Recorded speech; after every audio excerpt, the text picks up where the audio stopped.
नमस्कार श्रोताओं, आप सुन रहे हैं हमारा साप्ताहिक कार्यक्रम प्रादेशिक समाचार दर्शन। मैं हूं राना शाहिद। श्रोताओं, जैसा कि आप जानते हैं, इस कार्यक्रम में हम लेकर आते हैं प्रदेश के विभिन्न जिलों की समसामयिक गतिविधियों पर अपनी विशेष रिपोर्ट। तो आइए शुरुआत करते हैं प्रादेशिक समाचार दर्शन की। प्रादेशिक समाचार दर्शन में हमारी पहली खबर है बैतूल जिले से, जहां प्रधानमंत्री नरेंद्र मोदी ने 4 अक्टूबर को विज्ञान भवन नई दिल्ली में आयोजित कौशल दीक्षांत समारोह में जिले की शासकीय एकलव्य महिला ITI की छात्रा त्रिशा तावड़े को सम्मानित किया। त्रिशा मेरिट सूची में स्थान पाने वाली मध्य प्रदेश की एकमात्र प्रशिक्षणार्थी हैं। पेश है बैतूल से हमारे संवाददाता मयंक भार्गव की यह रिपोर्ट। मध्य प्रदेश के बैतूल जिले की शासकीय एकलव्य महिला ITI की छात्रा कुमारी त्रिशा तावड़े ने सेंट्रल जोन इलेक्ट्रीशियन ट्रेड में प्रथम स्थान प्राप्त करके राष्ट्रीय मेरिट सूची में अपना नाम दर्ज किया है। प्रधानमंत्री श्री नरेंद्र मोदी ने 4 अक्टूबर को विज्ञान भवन नई दिल्ली में आयोजित कौशल दीक्षांत समारोह में कुमारी त्रिशा तावड़े को सम्मानित कर छात्रा की सफलता को सराहा। प्रधानमंत्री श्री मोदी ने समारोह में PM सेतु सहित अन्य युवाओं की शिक्षा और कौशल विकास से जुड़ी योजनाओं का शुभारंभ भी किया। इस अवसर पर केंद्रीय मंत्री जनजातीय मामले और बैतूल सांसद श्री दुर्गादास उइके भी मौजूद रहे। छात्रा त्रिशा ने सेंट्रल जोन में इलेक्ट्रीशियन ट्रेड में 1200 में से 1187 अंक लेकर प्रथम स्थान प्राप्त कर राष्ट्रीय मेरिट सूची में स्थान बनाया है। त्रिशा मेरिट सूची में स्थान पाने वाली मध्य प्रदेश की एकमात्र प्रशिक्षणार्थी है, जिसने बैतूल जिले और मध्य प्रदेश को गौरवान्वित किया है। त्रिशा का कहना है कि यदि नियमित पढ़ाई की जाए तो सफलता जरूर मिलती है। अपने संस्था, अपने प्राचार्य और मैं अपने प्रशिक्षण अधिकारी सचिन सैले सर को बहुत बहुत धन्यवाद देना चाहती हूँ। जब मैं यहाँ ITI में आई थी तब मेरी सीनियर दीदी ने MP टॉप किया था। तब हमसे सर ने पूछा था कि कौन कौन अब इंडिया टॉप करेगा, तो मेरे को करना था इंडिया टॉप। तो फिर मैंने सर से जाके मैं बाद में मिली थी, तो सर ने फिर तब से मुझे सर गाइड करते हैं। तो आप लोग भी पढ़िए, डेली रूटीन में जो सर पढ़ाते हैं वो घर जाके पढ़िए। जो ऑब्जेक्टिव रहते हैं बुक के पीछे के वो भी रिवाइज किया करो और डेली पढ़ा करूं। तो जब अपन डेली पढ़ते हैं तो अपन को सफलता एक दिन मिलती है। प्रादेशिक समाचार दर्शन के लिए बैतूल से मयंक भार्गव। हमारी दूसरी खबर है सीधी जिले से, जहां वयोश्री योजना एवं एडिप योजना अंतर्गत एलिम्को जबलपुर द्वारा सहायक उपकरण चिन्हांकन शिविरों का सफल आयोजन किया गया। अधिक जानकारी दे रहे हैं सीधी से हमारे संवाददाता सचिंद्र मिश्र। सीधी जिले में वयोश्री एवं एडिप योजना अंतर्गत एलिम्को द्वारा आयोजित शिविरों में 451 लाभार्थियों का चिन्हांकन किया गया है। कलेक्टर सुरजीत सोमवंशी के निर्देशन में सभी 5 जनपद पंचायतों में वयोश्री योजना एवं एडिप योजना अंतर्गत एलिस्को जबलपुर द्वारा सहायक उपकरण चिन्हांकन शिविरों का सफल आयोजन किया गया। इन शिविरों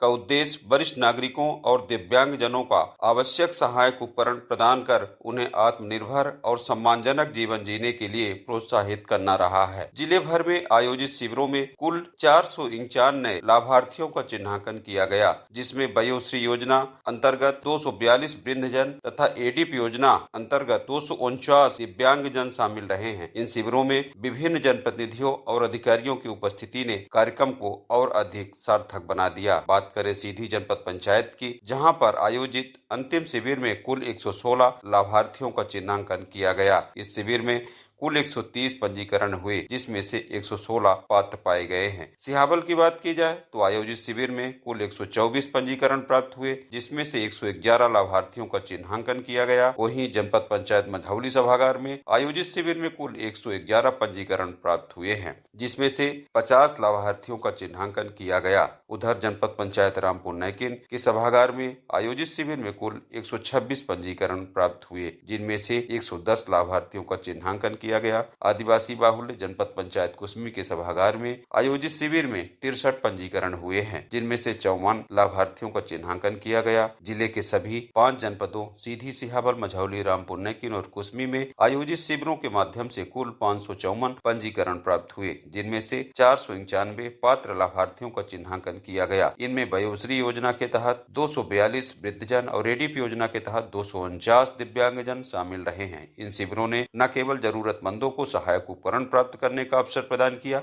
बल्कि शासन की जन कल्याणकारी योजनाओं को धरातल पर प्रभावी ढंग से लागू करने का उदाहरण भी पेश किया है। वरिष्ठ नागरिकों और दिव्यांगजनों ने शासन की इस पहल की सराहना करते हुए कहा है कि यह योजना उनके जीवन में आत्मनिर्भरता और सम्मान का नया अध्याय खोल रही है। प्रादेशिक समाचार दर्शन के लिए सीधी से मैं सचिंद्र मिश्र। हमारी अगली खबर है बड़वानी जिले से, जहां भावांतर योजना के अंतर्गत ई उपार्जन पोर्टल पर 3 अक्टूबर से 17 अक्टूबर तक सोयाबीन विक्रय के लिए पंजीयन किए जा रहे हैं। पेश है बड़वानी से हमारे संवाददाता शिवपाल सिंह सिसोदिया की यह रिपोर्ट। पश्चिमी निमाड़ के बड़वानी जिले में भी भारत सरकार की भावांतर योजना के अंतर्गत ई उपार्जन पोर्टल पर 3 अक्टूबर से 17 अक्टूबर तक सोयाबीन विक्रय हेतु पंजीयन किए जा रहे हैं। जिले में इस योजना के पंजीयन हेतु 42 आदिम जाति सेवा सहकारी समिति, 2 सहकारी विपणन संस्था एवं 3 कृषि उपज मंडी, इस प्रकार कुल 47 केंद्र निर्धारित किए गए हैं। वहीं 51 कॉमन सर्विस सेंटर पर सोयाबीन उत्पादक किसानों द्वारा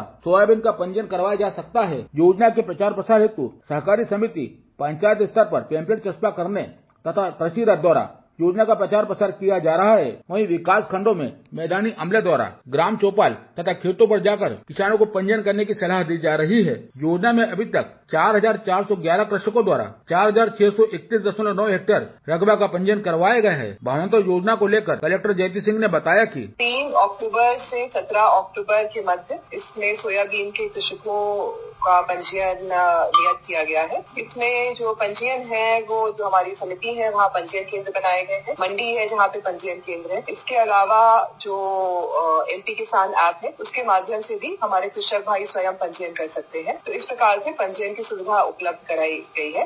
पंजीयन के पश्चात 24 अक्टूबर से 15 जनवरी तक इसका विक्रय किया जाएगा और जो हमारे न्यूनतम समर्थन मूल्य है और बाजारू का जो भाव रहेगा उसके बीच का जो अंतर है वो शासन द्वारा 15 दिनों के बीच में कृषक भाइयों के खातों में DBT के माध्यम से किया जाएगा। प्रादेशिक समाचार दर्शन के लिए बड़वानी से मैं शिवपाल सिंह सिसोदिया। आगरमालवा जिले में AU उद्योगिनी सक्षम प्रोजेक्ट के तहत महिलाओं को आत्मनिर्भर बनाने और उन्हें अपने व्यवसाय को शुरू करने के लिए प्रोत्साहित किया जा रहा है। ज्यादा जानकारी दे रहे हैं आगरमालवा से हमारे संवाददाता महेश शर्मा। CSR यानी कारपोरेट सोशल रिस्पांसिबिलिटी एक ऐसी अवधारणा है जो कंपनियों को समाज और पर्यावरण के प्रति जिम्मेदार बनाती है, जिसके तहत कंपनियों को अपने लाभ का एक निश्चित हिस्सा समाज के उत्थान के लिए खर्च करना होता है, जो कंपनियों को अपने बिजनेस के साथ साथ सामाजिक जिम्मेदारियों को भी समझने और निभाने की दिशा में प्रेरित करता है। आगरमालवा स्थित AU स्मॉल फाइनेंस बैंक और प्योर इंडिया ट्रस्ट द्वारा ग्रामीण और शहरी क्षेत्रों की महिलाओं को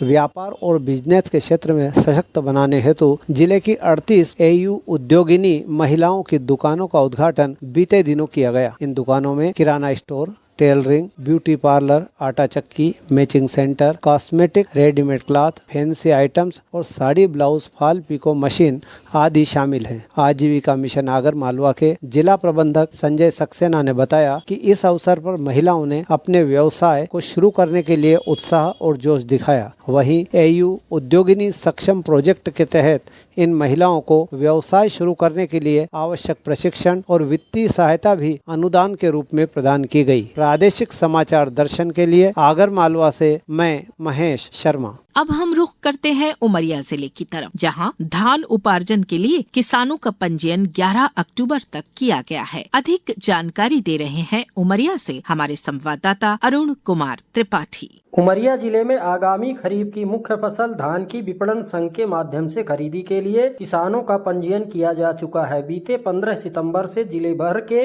31 सहकारी समितियों में केंद्र बनाकर किसानों का पंजीयन अंतिम तिथि 11 अक्टूबर तक किया गया है। जिला आपूर्ति अधिकारी राहुल सिंह बघेल ने जानकारी देते हुए बताया है कि सभी केंद्रों में अंतिम तिथि तक कुल 26,776 किसानों का पंजीयन कराया जा चुका है। पंजीकृत किसानों से ही समितियां धान का उपार्जन करेंगी। प्रादेशिक समाचार दर्शन के लिए उमरिया से मैं अरुण कुमार त्रिपाठी। सिंगरौली जिले में NTPC को ग्रीन टेक अवार्ड के तहत 3 उपलब्धियां हासिल हुई हैं। ज्यादा जानकारी दे रहे हैं सिंगरौली से हमारे संवाददाता अमित द्विवेदी। सिंगरौली जिले में स्थापित NTPC विंध्याचल ने ग्रीन टेक अवार्ड 2025 में 3 उपलब्धियां हासिल की है। नई दिल्ली में आयोजित green tech corporation leadership award 2025 में NTPC विंध्याचल ने 3 अवार्ड अपने नाम कर लिए हैं। परियोजना को leadership in power generation, leadership in HR तथा leadership in quality management excellent के लिए सम्मानित किया गया है। NTPC विंध्याचल की ओर से यह पुरस्कार श्री राजीव कुमार, अपर महाप्रबंधक, बिसेंठी रामकृष्णा अपर महाप्रबंधक तथा सुश्री मृणालिनी अपर महाप्रबंधक ने प्राप्त किया है। एनटीपीसी ने यह सम्मान परियोजना की सतत गुणवत्ता तथा जन केंद्रित नेतृत्व के प्रति प्रतिबद्धता का प्रमाण है, जिसने एनटीपीसी की अन्य इकाइयों के लिए भी एक नए मानक स्थापित किए हैं। प्रादेशिक समाचार दर्शन के लिए सिंगरौली से अमित द्विवेदी। अब खबर अशोकनगर जिले से, जहां विवादों को सुलझाने, प्रकरणों का बोझ कम करने और सामाजिक सद्भाव को बढ़ावा देने के उद्देश्य से चलाए गए मध्यस्थता अभियान से कई मामलों को सफलतापूर्वक निराकृत किया गया है। पेश है अशोकनगर से